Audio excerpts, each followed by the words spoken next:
Let me give you all my thoughts on Maroy. This game is pretty sick, and it blew up on Twitter a few months ago. If you played or seen LSD Dream Emulator, cult classic PlayStation 1 game and personal favorite of mine, then you may know about LSD Jam, which is a yearly itch.io community event where people make games in the same vein as LSD Dream Emulator. This is one of those, made for 2024's LSD Jam and released sometime in March 2025, I think. This game has most of what makes LSD Dream Emulator cool. It's about exploring a bunch of levels with little in the way of obvious objectives and more focus on drinking in the atmosphere and a general sense of interconnectivity. The game is about Lissa, a teenage girl who escapes the physical world through medication and hides away in her dreams constantly.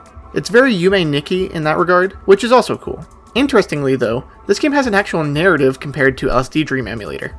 Lissa starts meeting another girl in her dreams named Elpis. She shows up once in most areas of the game, with there being a progression of conversations between the two every time you speak with her. The order is all that matters rather than the location, as you progress by speaking with her once in each area and then she disappears from that area.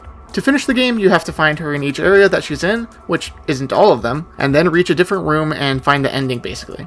I'll go in depth on my thoughts about the story in a moment, but first I'd like to discuss the gameplay. I haven't played a lot of LSD-likes or whatever you'd call them, so that game is going to be my standard of comparison.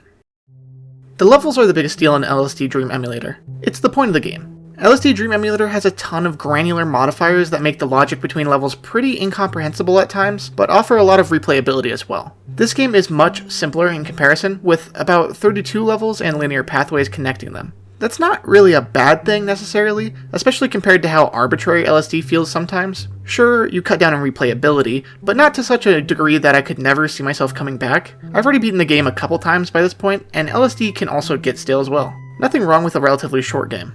One aspect of the levels that jumps out more is the linearity. They do a pretty good job of making multiple paths and areas to explore, but the only way to go level to level is through the various doors scattered about. Some rooms only have one way out, which is a bit odd. In LSD, every single wall and most objects take you to another level. Some lead linearly to a single level every time, but all the objects modify your stats and take you somewhere having to do with that, which makes the game feel much more open. The logic is harder to follow, sure, but that feeling of interconnectivity is much more present. Having your path be limited at times feels a bit bad and hurts the atmosphere just a little bit, especially before you're familiar with the progression and the logic behind the game. Sometimes you'll get a bit lost, but that is ultimately part of the intended experience of the game. It can't always be new shit around every corner, or else it stops feeling as special. Generally though, the levels look and sound fantastic. I really liked the OST, with the observatory theme being probably my favorite in the game, having this surreal and transcendent sound that just feels so distinctly its own thing. And as you can see, the visuals are very imaginative and cool. There's a lot going on, and the choice in style is unique, with this grainy filter that makes you really understand the dreamlike nature of the worlds. I'm also a big fan of the choice of just putting text and weird bullshit on the sides. It adds a lot to the tone. There's also a flesh level that is just straight up some Sayano Uta shit, which I found pretty funny considering I just read Sayano Uta for the first time like maybe a week or two before finding this game. Other than that, I don't really have much input on the aesthetics besides that they are very good and I enjoy them. Simple as. The progression I found pretty understandable, although I've definitely seen people having some issues and misunderstanding it. Like I said, you talk to Elpis in every area she's in once and then find the ending level. Being lost and confused is fine, you'll figure it out. I was also lost for a while, and it just turned out I had not spoken to Elpis in one area. This is probably the easiest one to miss, as she blends in with the other white girls in the sky level. I had spoken to her here on a prior run of the game, not realizing that on my next one I hadn't actually spoken to her again in this level, and was barred from progressing because of that. Apparently the game is supposed to save your progression actually, and they've patched it as of a while ago to do so properly. I honestly just thought it was an artistic choice that maybe you were supposed to play through every time. Oh well. Before I go through the story and spoil absolutely everything for you, here's my tips if you want to play it yourself. And you really should, for how many people I saw talking about it on Twitter saying, oh, it's so cool, but didn't actually play the game. But no shade there. On this level, Road, you can't talk to Elpis. It doesn't count toward your progression, you're not missing how to do it here. You just can't. And again, on Sky, Elpis is there to talk as well. Those are the big ones I see confusing people, and with that info, you should be good to go. Now, into the story. The main character, Lissa, takes a huge dose of medication to sleep constantly and control her mental issues, seeing the dream world as an escape from the outside world whose people have nothing to offer her. Inside, she meets another person for the first time, Elpis, who is also a teenage girl. The two each believe the other to be imaginary or some sort of delusion at first, but eventually convince each other of their realness through talking more. They have a sort of bond at some point, both stuck here for one reason or another. Lissa intentionally inflicts this upon herself, but Elpis seems to be in a coma after an accident.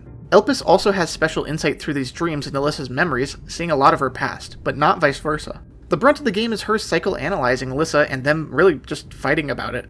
Lissa is upset and escaping reality due to losing faith in the outside world after having a spat with a group of friends or some sort of community. She views them as not worth the stress and that she'd rather be in her dreams, coping with their situation. Elpis constantly tries to convince her of the narrowness of her thoughts, but Lissa is always very defensive. Elpis can understand that her problems aren't born of nothing and that they have some validity, but needs to make Lissa understand that there are people out there who will care for her and offer genuine connection. Lissa understands that to some degree, but not to the point where she actually wants to interact with them. The conversations often are circular and conclude very little. As someone in a coma, Elpis sees Lissa squandering her freedom and gets frustrated, whereas Lissa feels bad about Elpis' situation but still doesn't agree. The little beeps and boops during conversation do a great job of conveying the tone of each character, which I found really added to the talks between them. I think the dynamics are interesting and portray archetypes of people that are common on the internet, especially post-pandemic. Lissa is your classic neat shut-in who rejects human interaction after a bad experience and uses escapism to deal with it, preferring to be alone. Paradoxically, she is also the type of person who has an inherent longing for others and a deeper need to be understood and remembered, most of her awkward moments being a result of overstepping her boundaries in an attempt to get close to others. Elpis is closer to a normal person, not so tainted by the internet, but with mannerisms that still show similarity in ways. Elpis all at once harps on human interaction being good and distills the virtues of connecting with others, but intrudes on Lissa's privacy in a meaningful way, having decided to comb through her memories out of boredom in her comatose state. Despite being so sure about the value of connection, she's often pulling away from Lissa in these conversations, always trying to make the connection between the two of them less personal, and keeping Lissa at arm's length. She won't give out any real info about herself, such as her real name or location, and she's the first to shoot down any ideas about them having a special connection or the like. Despite Lissa supposedly having given up on connecting with others, she's always desperate to be liked by Elpis and constantly tries to deepen the bond between the two of them. When Elpis says Lissa being there is weird, no offense of course, Lissa quickly agrees and says, yeah, it's weird for Elpis to be there too.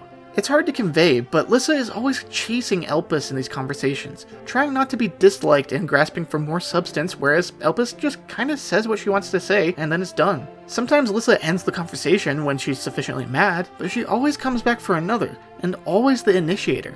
This dichotomy between the two of them is very interesting, with a lot of depth springing forth from the nuances of how they interact. To Elpis, Lissa is almost just another object in the world for her to understand and extract the information out of. Lissa says things and Elpis argues against them. Elpis psychoanalyzes her and lets her know what's what, but offers little appreciation of Lissa's perspective or really any input about it at all.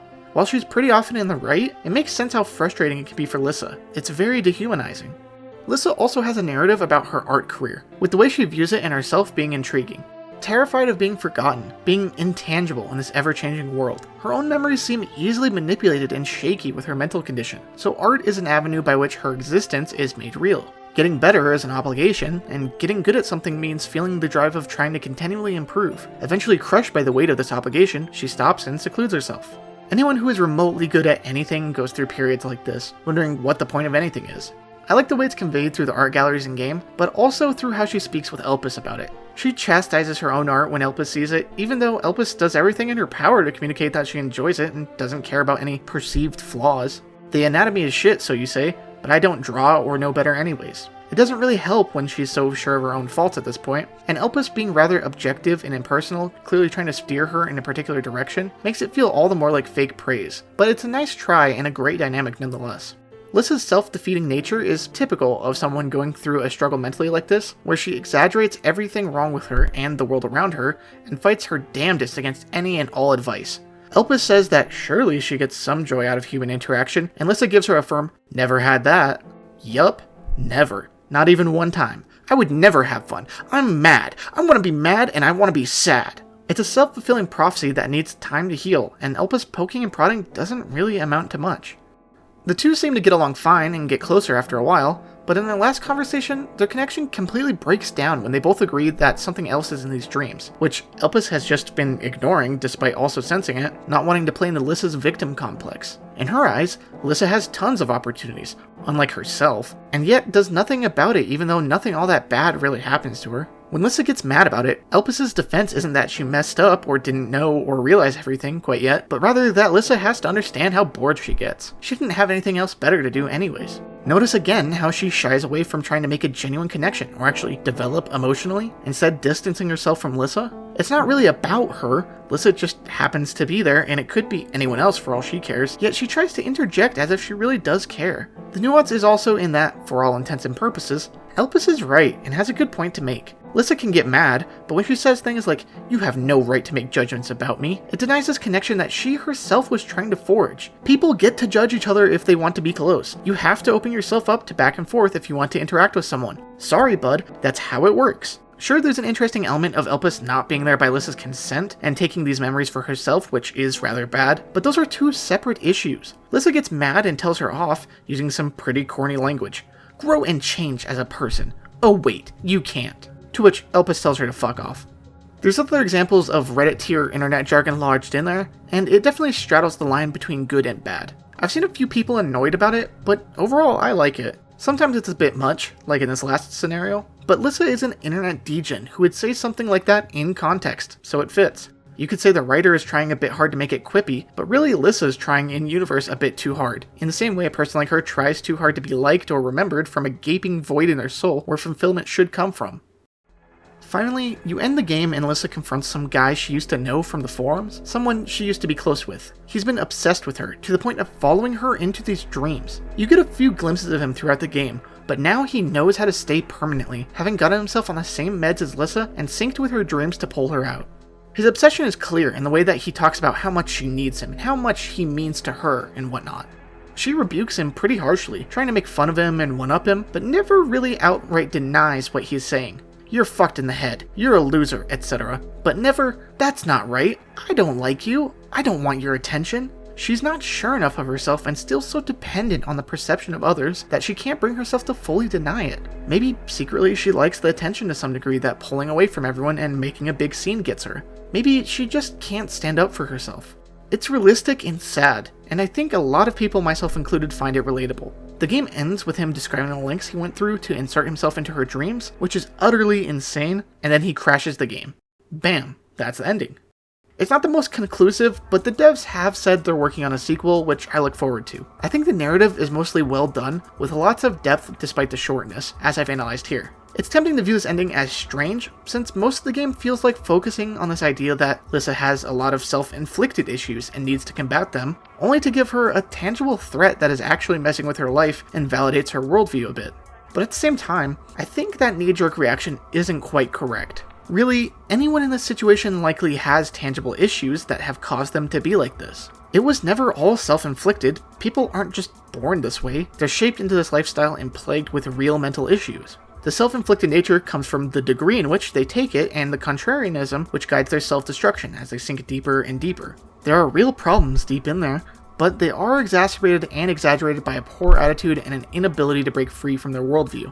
Sometimes you're the shitty person, and sometimes it really is everyone else, and sometimes, most of the time really, it's both. That doesn't devalue her experience or problems, rather it simply explains them. You can be mad at the degree to which she gets upset, but everyone gets upset. Moving forward is much more complicated than just figuring it out, bro. Just go outside, bro. It's a nuanced conversation that hasn't been solved yet, and stems from the core of human experience. All that to say, the game is good and you really should play it. Go follow Desoji on Twitter and Itch.io and whatnot, and stay tuned for the sequel. Should be good. And thanks for watching.